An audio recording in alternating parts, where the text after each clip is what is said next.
Voy a compartir mi PowerPoint con ustedes para comenzar entonces ahí sobre el Power les voy diciendo.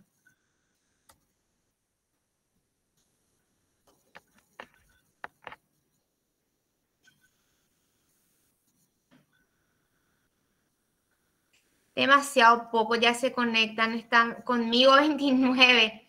Avísenle, por favor, los delegados a sus compañeros que yo tengo que presentar un informe ahora sobre la asistencia a clases virtuales y demasiado poco, 80 son y 30 nomás están acá. Por favor, los compañeros que son delegados, entonces les pido que transmitan un poco mi mensaje, ¿verdad? Tienen que participar en la clase virtual porque se coloca la asistencia, o sea, no puede ser, ¿verdad?, que no tengan asistencia para rendir.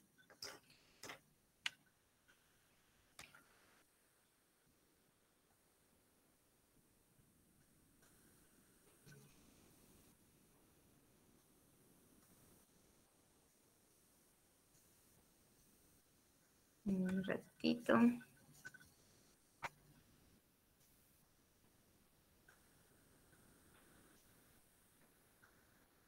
¿Se ve el PowerPoint? Si alguien me responde. Sí, profe. Bueno, entonces dice acá primera parte, porque ya como enseguida voy a mostrar, se hace tratamiento de las aguas naturales, ya sean de fuente de río o subterránea, principalmente los que son de aguas superficiales son los que, las aguas que más tratamiento reciben. Y primera parte tendremos, como ya les anticipé anteriormente, segunda y tercera parte, ¿sí? Para poder estudiar mejor los diferentes tratamientos. Los PowerPoint están muy escritos porque en épocas de pandemia se hacía todo muy complicado por ahí, no se veían bien los escáneres de los materiales, etcétera, etcétera. Algunos no podían bajar, bueno, entonces por ese motivo disculpen que está demasiado cargado, pero para conocimiento ustedes también pueden estudiar de acá. Bueno, entonces, los métodos de purificación del agua se emplean, ¿verdad?, para tratar el agua, como dice su nombre, tratamiento, va a depender de para qué, ¿verdad?, se va a usar el agua. Es decir, el fin que se destine, ¿verdad?, el abastecimiento. Por ejemplo, para uso doméstico, que sería el uso del agua que nosotros le damos corrientemente. Si bien dice doméstico, es por supuesto toda el agua que usa la población en general, en comercios, en escuelas, en instituciones públicas, universidades y por supuesto en la casa. Entonces, para ese uso, lo que uno llama agua potable, ¿verdad? Esa es la palabra, agua potable. Hay que eliminar las impurezas que están suspendidas o a veces también que están disueltas en demasiada cantidad. Generalmente esto ahora no se elimina para el uso doméstico, salvo que no haya otra fuente y que el agua sea, por ejemplo, muy dura. Ustedes ya saben lo que significa eso. Y entonces haya que eliminar un poco la dureza. Pero en general lo que se eliminan son las materias suspendidas y por supuesto que no debe tener, ¿verdad? Es absolutamente necesario que se eliminen las bacterias y otros microorganismos, algas, etcétera. Se elimine el color, si es que tiene color, ¿verdad? Y todas las partículas suspendidas que se llaman, que le dan la turbidez, ¿verdad?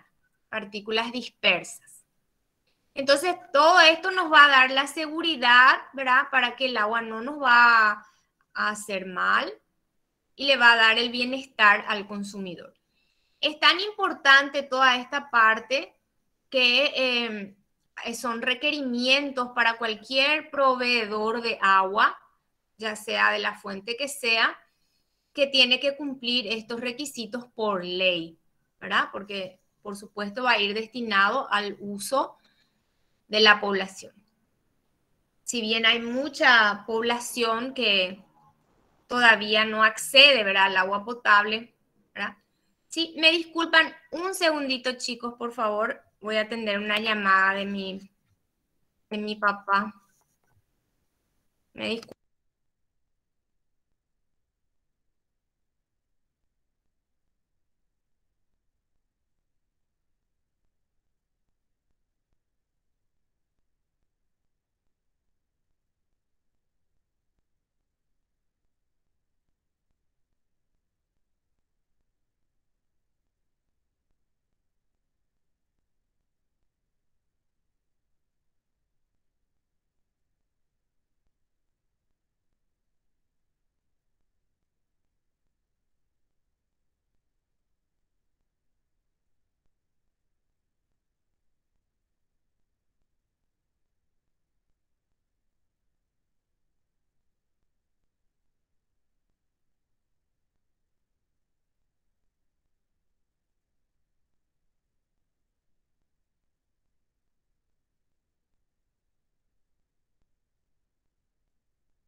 Ahí estoy de vuelta, disculpen.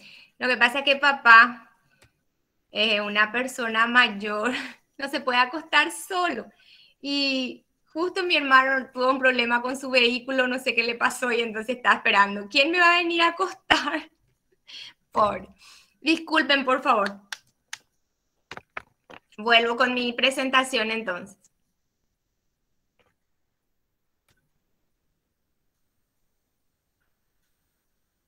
Bueno, toda esta parte, repito, ¿verdad? Está, es el agua que nosotros recibimos, ¿verdad?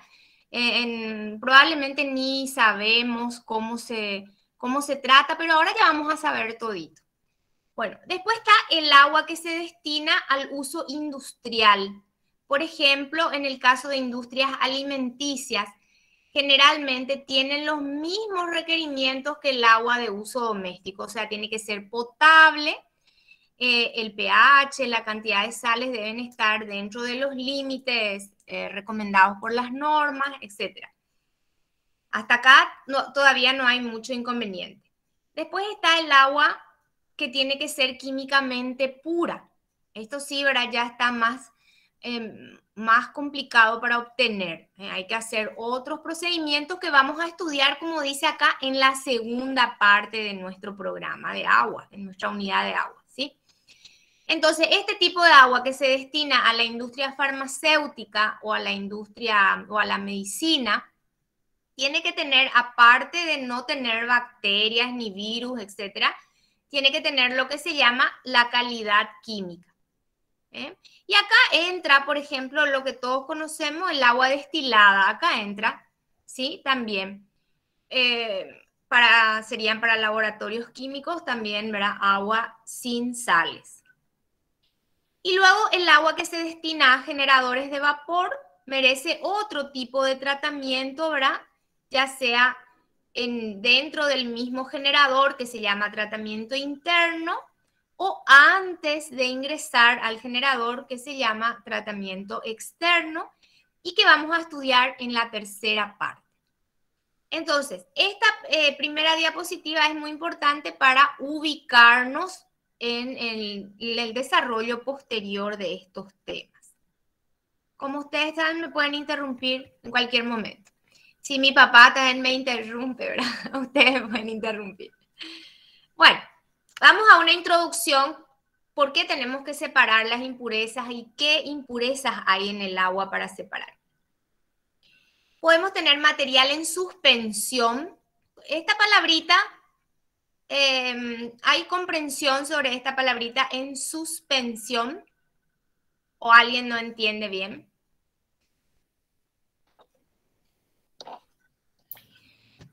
Quiere decir, ¿verdad? Que Sería tipo lo que A ver. está queda flotando, partículas que están así, no flotando, pero están dispersas por el líquido, por el agua. Exacto. ¿Y el otro compañero que iba a decir? No, llega a decir más que son tipo cuando ves partículas en la cara superior, tipo que se apoyan sobre el agua. Sí, también. También puede estar arriba o en toda el agua, como dijo el compañero. Y generalmente, si tiene suficiente peso, tienden a ir al fondo. Estas materias en suspensión, si no son muy livianitos. Luego hay lo que se llama la materia coloidal, que está en suspensión, pero que difícilmente vaya al fondo. Acá es importante para comprender el tratamiento posterior.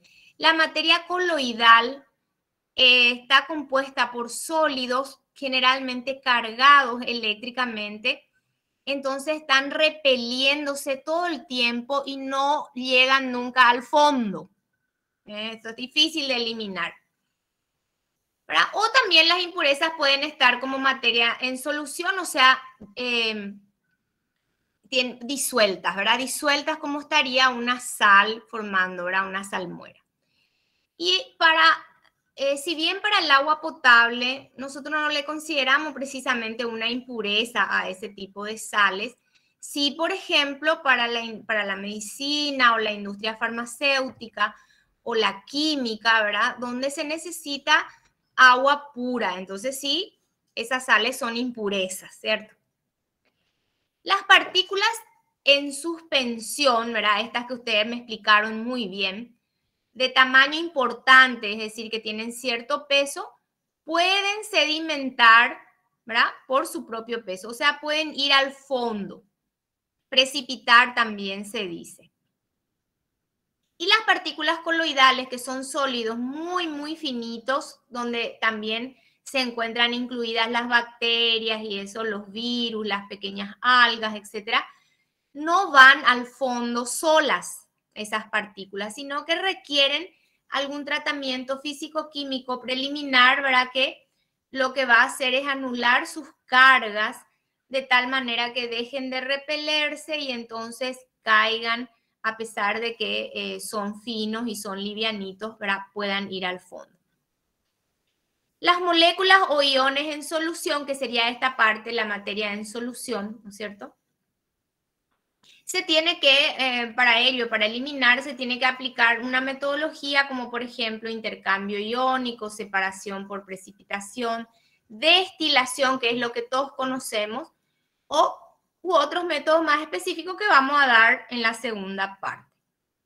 Entonces acá, la clase de hoy va a tratar de estas partículas que tienen tamaño importante y de las coloidales.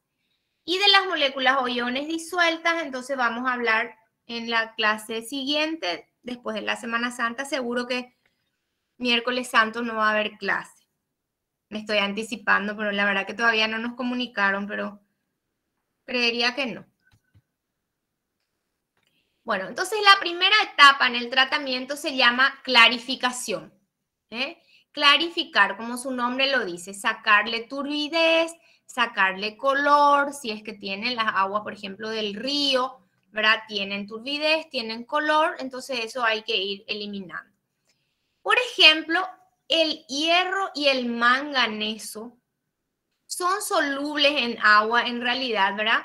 Pero poco solubles, muy poco solubles. Entonces se consideran como unos sólidos que se eliminan rápidamente. Pueden estar presentes tanto en aguas subterráneas como también pueden estar en aguas superficiales, ¿verdad? En los dos pueden estar.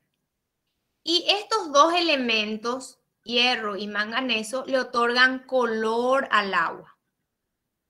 El hierro le da color amarillito y el manganeso le da color rosa. Entonces, estos son los elementos, pues yo por ahí pregunto en el examen qué elementos le pueden dar color al agua, ¿verdad? Esto y por supuesto todo lo que sale de las hojas, de las plantas y eso, ¿verdad? Ese color té, etcétera, también le da color. Pero aparte del color, estos dos elementos pueden manchar y dejar residuos de óxidos. Entonces no es deseable que estén presentes. ¿Cómo se eliminan estos elementos? De forma muy sencilla, se los oxida, porque acá está ferroso, ¿verdad? Y manganeso O+2. Entonces con oxígeno, ya sea aireando el agua o forzando que el oxígeno ingrese al agua, se van oxidando a hierro+3 y hierro+4, que son insolubles, es decir, que van a precipitar, o sea, van a ir al fondo. Sin embargo, estos dos permanecen en solución y entonces le dan color al agua. Entonces, miren la forma de eliminar. ¿Cómo se elimina? También es una pregunta generalmente en el examen. Se burbujea o inyecta aire, ¿verdad? O bien se permite que el agua, por ejemplo, vaya atravesando unas especies de escalones, o sea, vaya corriendo por una especie de escalones, o bien piletas que tengan amplia superficie. O sea, todo lo que le ponga en contacto con el aire. Ya va a ir eliminando estos elementos. El cloro, que es lo que se usa para desinfectar en la etapa final, también elimina, si quedó algo, también elimina estos iones. Los tratamientos de coagulación eliminan al hierro que está unido a materia orgánica, ¿sí? O sea, estos elementos molestosos no son difíciles de eliminar. Y ahora vamos al tratamiento de coagulación y floculación. Los que alguna vez vieron cómo se limpia una pileta, una piscina, ¿verdad? Van a tener una idea más clara, ¿no es cierto?, de lo que es la coagulación y la floculación. Este tratamiento es para eliminar las partículas coloidales, es decir, aquellas partículas que están cargadas, están suspendidas, son muy finitas, están cargadas y entonces no se van al fondo, por más que se quede ahí el agua por mucho tiempo, esas partículas no van al fondo. Entonces deben ser arrastradas por coágulos, como dice su nombre, ¿verdad? Por agentes físico-químicos que los hagan más pesaditos y entonces vayan al fondo. Y en ese mismo tratamiento, ahora se eliminan muchas otras partículas, incluso el hierro y el manganeso que fueron aireados y que se convirtieron en sólidos, también se eliminan acá. El tamaño coloidal va entre una micra, si tienen para anotar por ahí, una micra es la milésima parte de 1 milímetro. Un micrón sería, ¿verdad? Un micrón.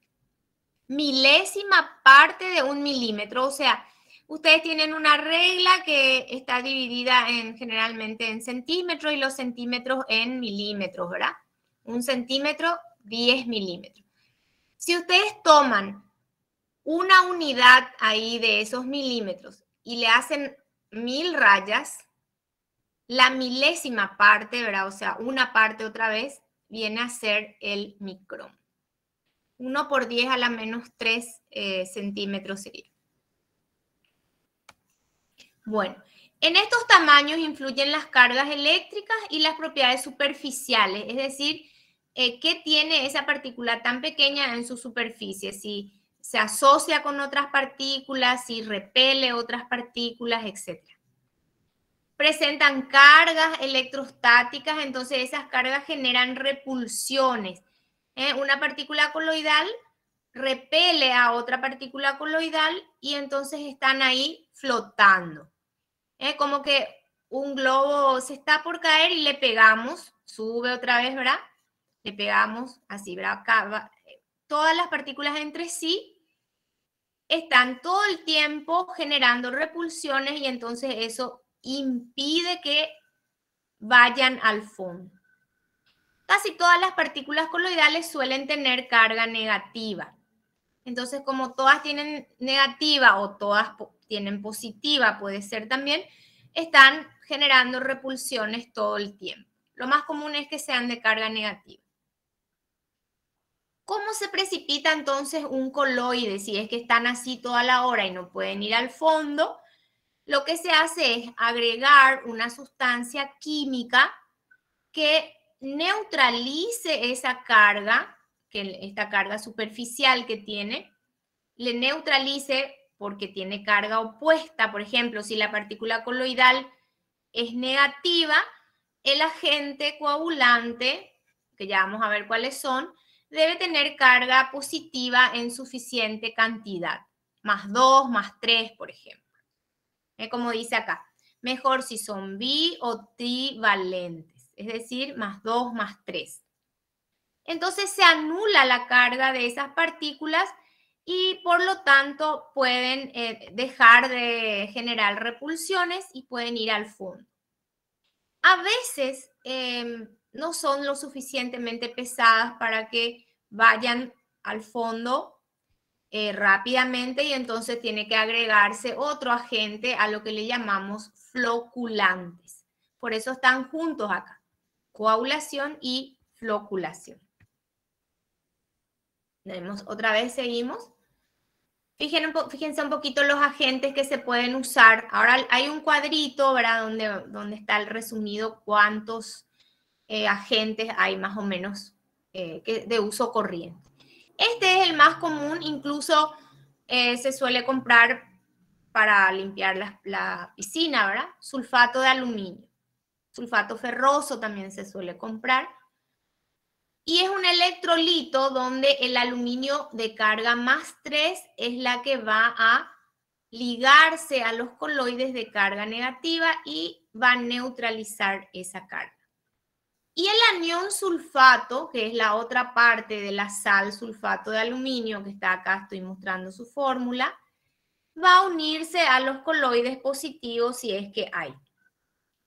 Y lo más característico del sulfato de aluminio es que cuando se disuelve en agua, ¿verdad? Que es lo que vamos a tratar justamente esta agua, forma hidróxido de aluminio que es gelatinoso, es un gel, y entonces atrapa los coloides neutralizados y facilita la decantación. El sulfato ferroso también, pero su hidróxido no es gelatinoso, por lo tanto necesita otro agente para coadyuvarle. El ácido que se forma, este ácido de acá, que se formó, reacciona con la alcalinidad del agua, la alcalinidad bicarbonato, que ya saben ustedes lo que es, dejándola muy corrosiva, o sea, le deja muy ácida.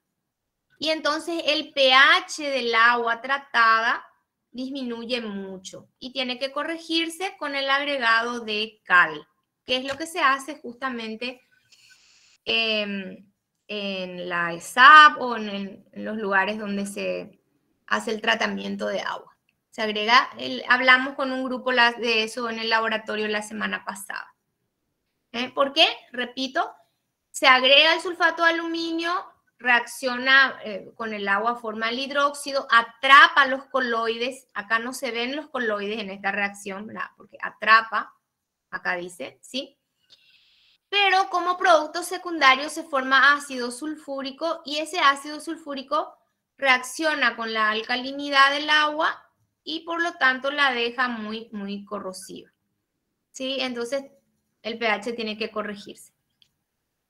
Como le dije recién, también el sulfato férrico reacciona de forma similar, nada más que su hidróxido no es gelatinoso. Su dosificación se realiza en forma automática luego de conocer las cantidades precisas. Es decir, ¿cómo nosotros vamos a saber cuánto coagulante le tenemos que agregar a cierto volumen de agua? Para eso tenemos que conocer estos parámetros. La turbidez, la alcalinidad del agua, que ya midieron la clase pasada algunos en el laboratorio, y el pH. Y ahí se hacen unos ensayos que se llaman prueba de la jarra o jar test. Sí, también suelo preguntar en el examen, ¿sí? Ahora ya vamos a ver cómo es el jar test.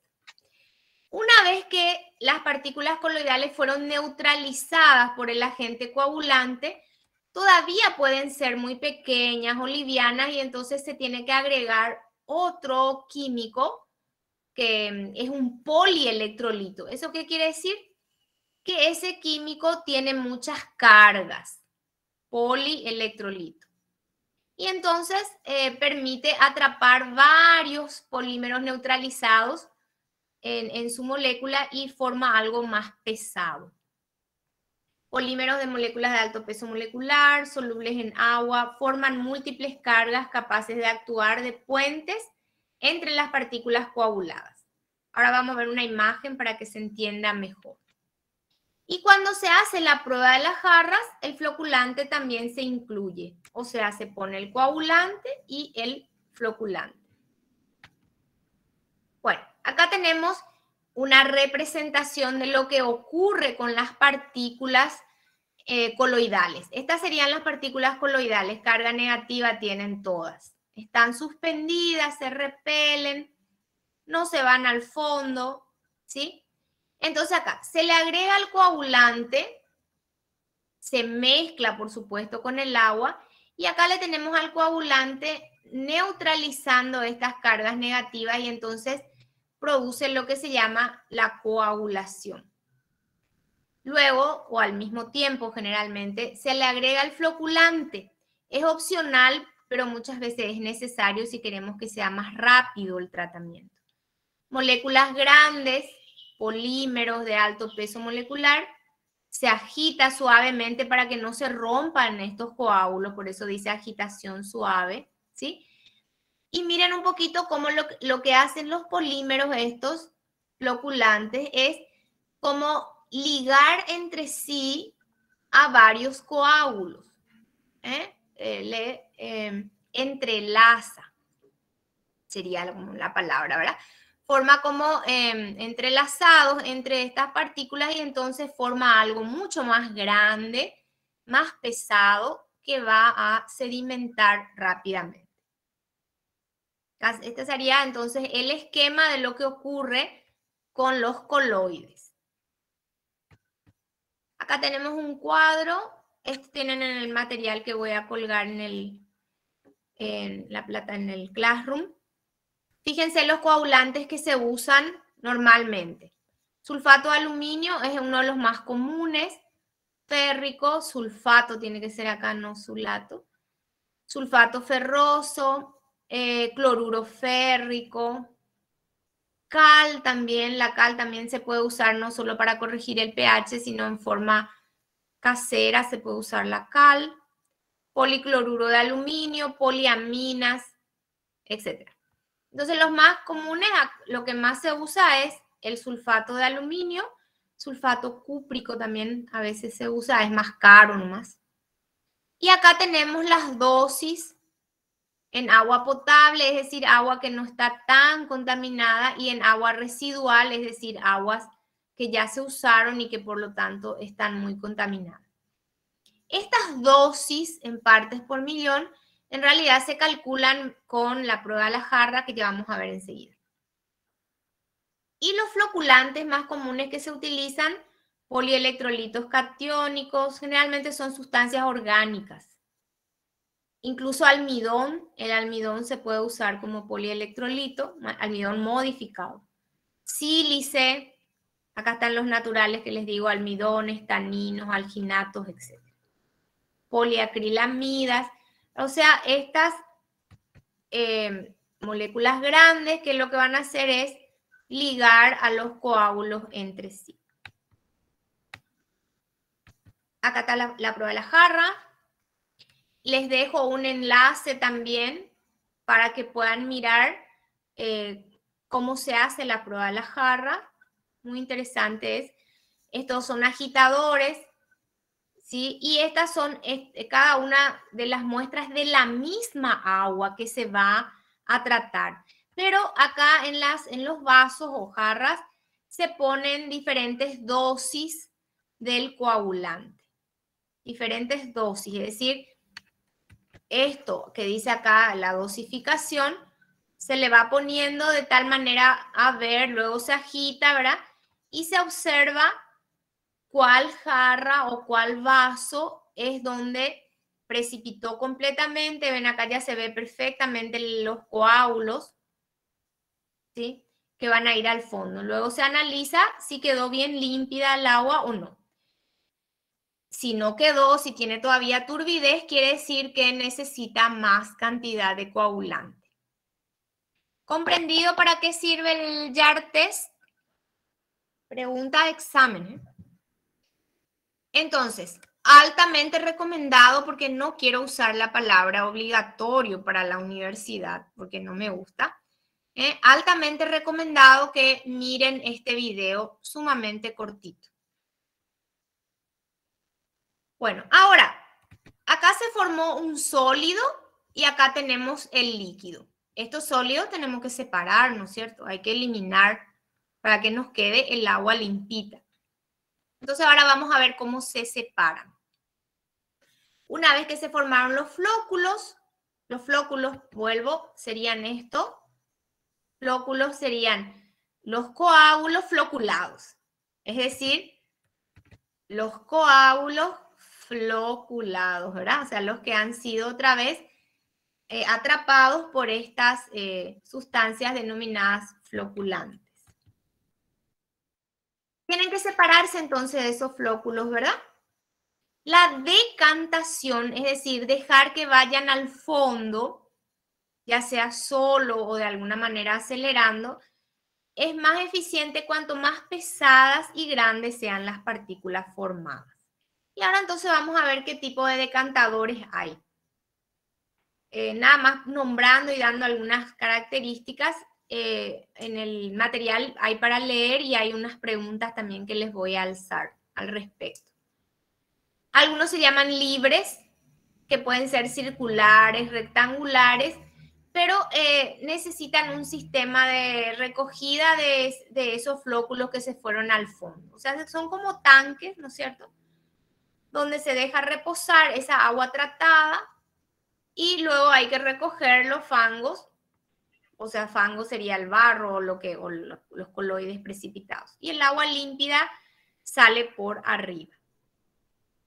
Pueden operar en continuo, es decir, que a medida que va saliendo agua limpia, va entrando agua floculada. Ahora vamos a ver unas imágenes enseguida. Tenemos sedimentadores en cono, es decir, que serían como decantadores, pero en vez de decantar libremente el agua, se obliga a que gire, por ejemplo, el sedimentador y entonces las partículas vayan al fondo en forma más rápida. Acá tenemos un decantador, la entrada del agua, acá se depositan los fangos y quietito, porque libre, por eso se llama libre, ¿no es cierto? El agua limpia, ¿verdad?, va saliendo por arriba. Y dice que es continuo porque a medida que entra agua bruta, se llama el agua, ¿verdad?, que tiene los coloides floculados, ¿no es cierto?, va subiendo el agua, rebosa el agua limpia por arriba.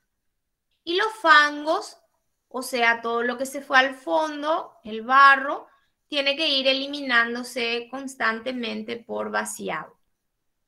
Uno solo de estos no es suficiente, generalmente hay muchos o varios decantadores, o bien hay algunos sistemas así como esto, que es lo que se usa, es lo que tiene la ESAP acá en Encarnación, por ejemplo, ¿sí?, donde la propia reacción de floculación ya se hace acá.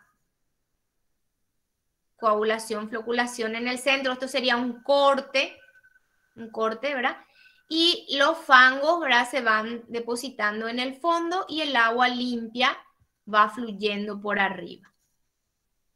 Y puede tener, por ejemplo, sistemas de vaciado que pueden ser automáticos. Eso ya va a depender de la complejidad. Generalmente se tienen que vaciar en forma eficiente porque si no hay que parar todo para poder limpiar. Bueno, vamos a ver cómo sería acá para que ustedes vean el tamaño. Acá hay una persona, ¿no es cierto? Son grandes, grandes decantadores. Y este motor que dice acá es para que gire esta paleta y pueda mezclar el coagulante y floculante con el agua que va entrando. Ahí entra el agua, entrada de agua, dice, ¿verdad? Entra a la cámara de reacción, se mezcla constantemente, se producen los flóculos acá abajo, ¿no es cierto? Y el agua limpia va subiendo por arriba. O sea, es como esto, ¿verdad? Pero son varios de estos en un mismo sistema. Entonces ya tenemos el agua limpia que va a ir para otra etapa. Acá podemos ver la foto de uno de estos. No es nomás circular, sino que es rectangular. En esta parte se está aireando primero y después va a pasar a los otros.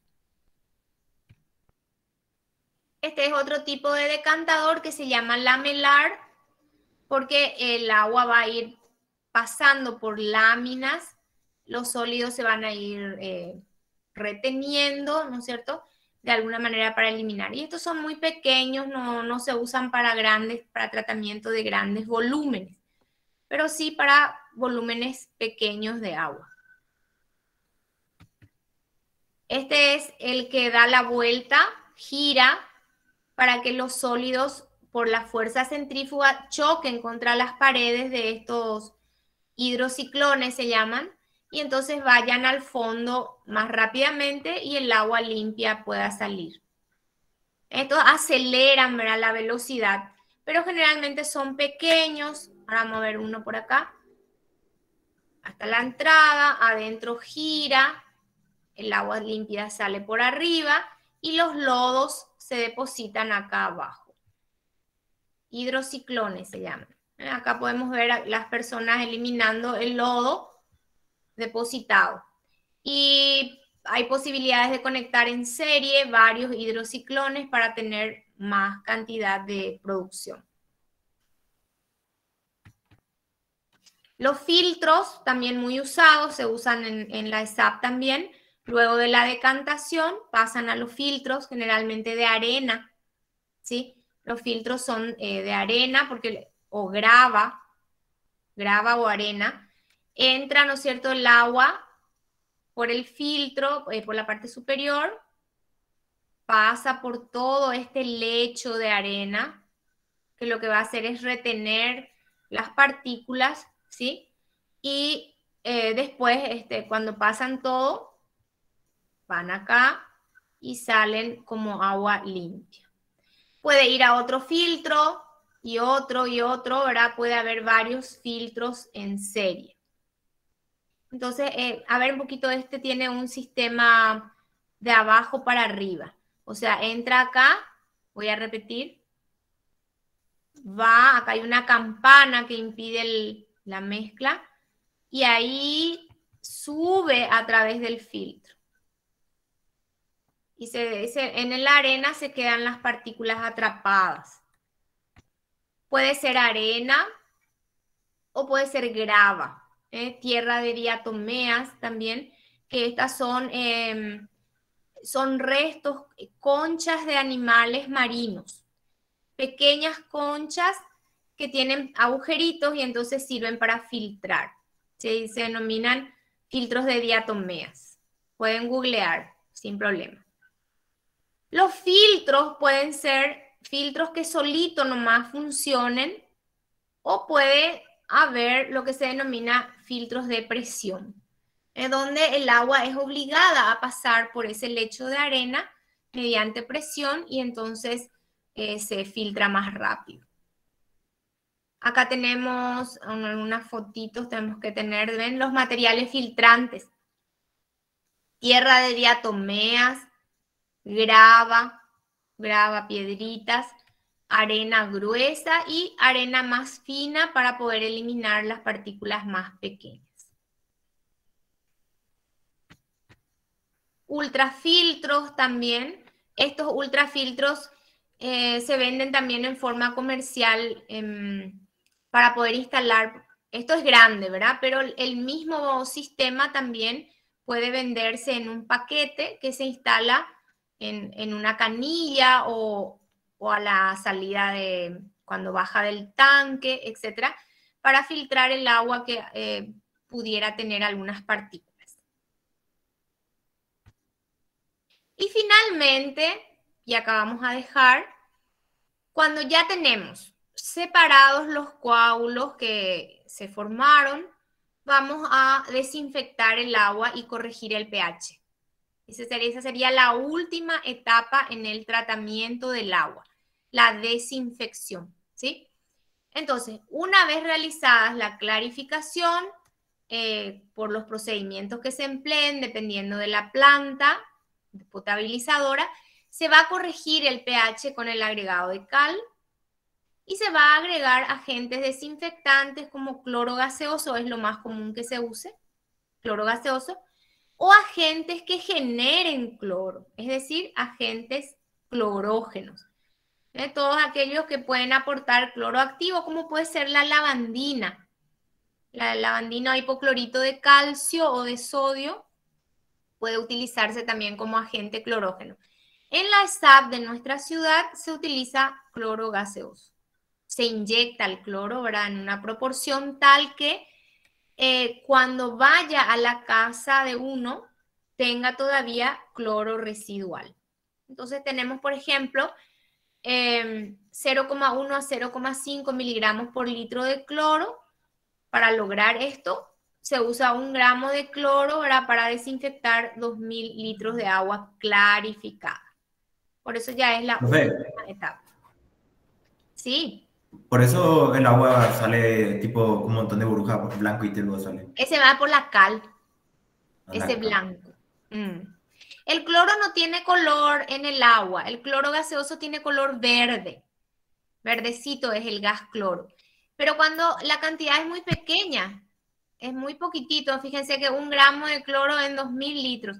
Entonces no le otorga un poquito de sabor, pero color no. Eso blanco, ¿verdad? Son los, por ahí, de la cal y de la presión también, de la presión. Cuando uno abre, ¿verdad?, y se liberan un montón de burbujitas, entonces eso es lo que uno ve blanco. Más que nada es eso. Bueno, miren que podemos desinfectar también el agua con radiación UV. O sea, el cloro no es la única alternativa, pero es la más eficiente, la más probada, la más barata y además tiene capacidad de durar bastante en las redes. Es decir, cuando el momento de que llegue a mi casa, que todavía tenga cloro. Es lo que se usa en casi todo el mundo, ¿verdad? Pero bueno, para las personas que, o alguna institución en la que no se desee usar cloro, puede potabilizar su agua, por ejemplo, con radiación UV. Pero esta radiación solo sirve para aguas muy límpidas y en capas finas tiene que ir pasando el agua a través de la radiación, porque la radiación UV no es muy penetrante. Entonces, tiene que ser en capas finas.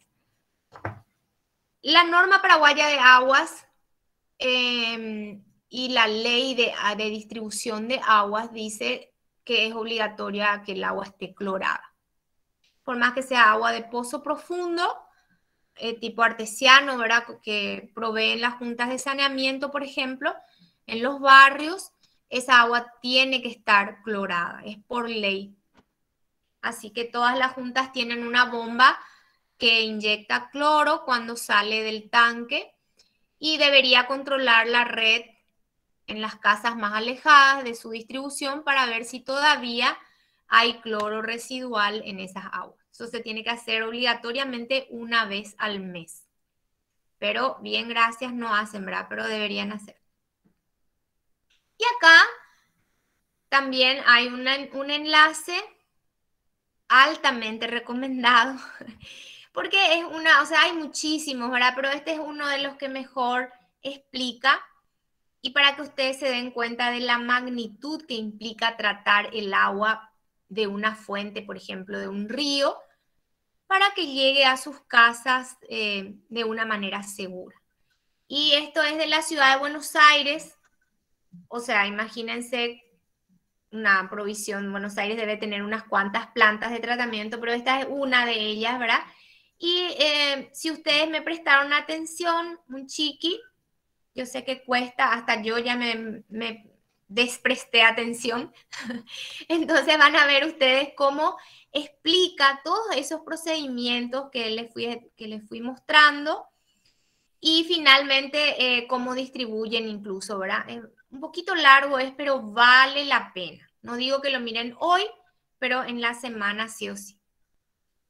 Esto voy a subir al Classroom y tengo entendido que, a ver, pueden usar desde acá. Y si no, les pego, ¿verdad? De una manera más fácil para que puedan entrar. Bueno, hasta acá, porque lo que viene después son solo imágenes. Nomás, a ver un poquito. Sí, 3 imágenes nomás que les muestra un poco que cuando el agua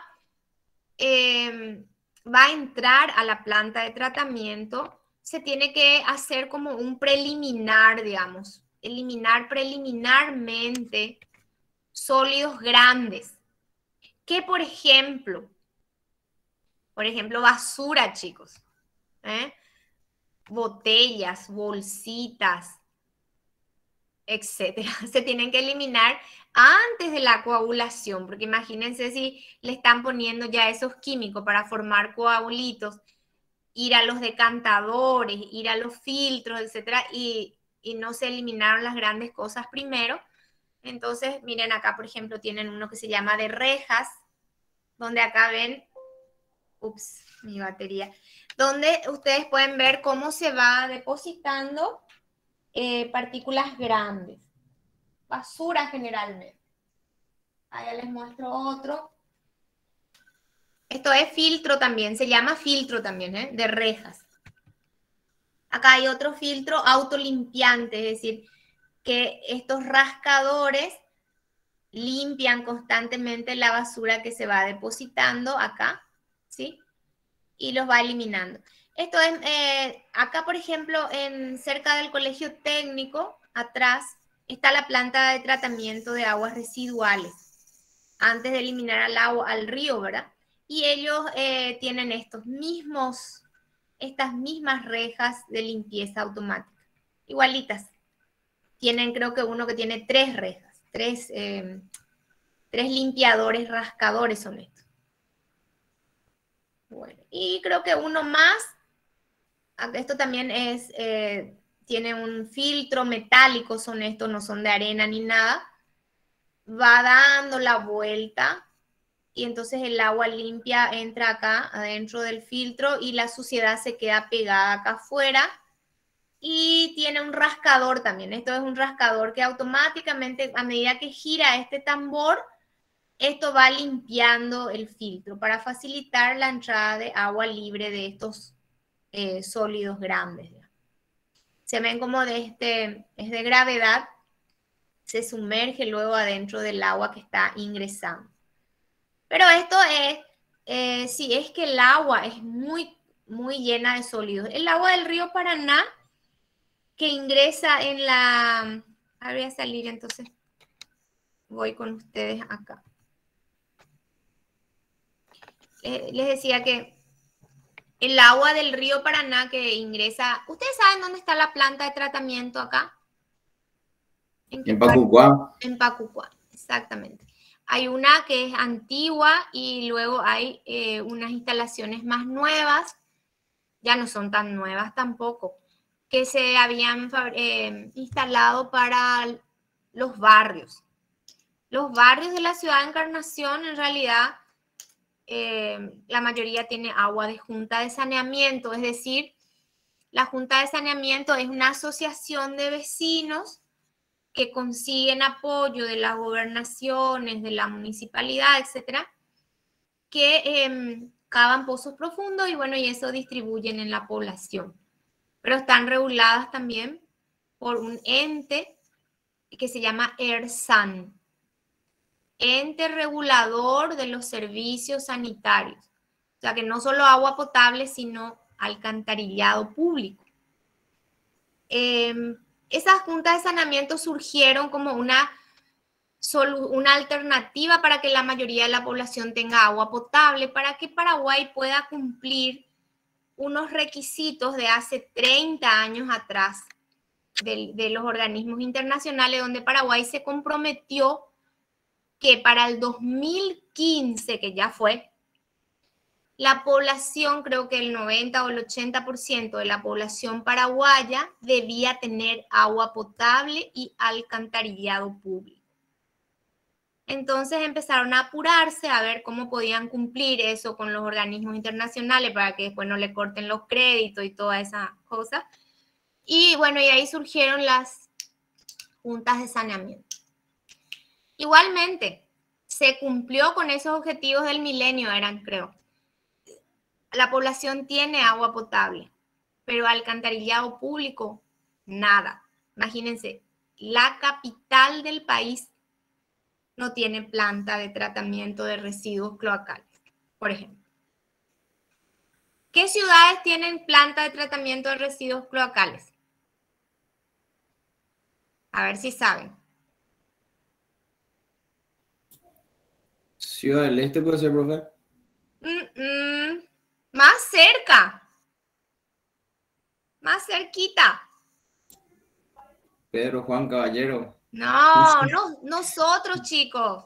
Encarnación tiene. Yeah.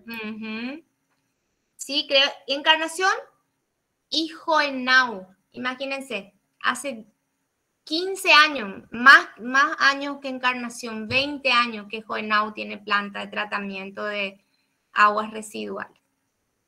¿Alguien es de Joenau acá?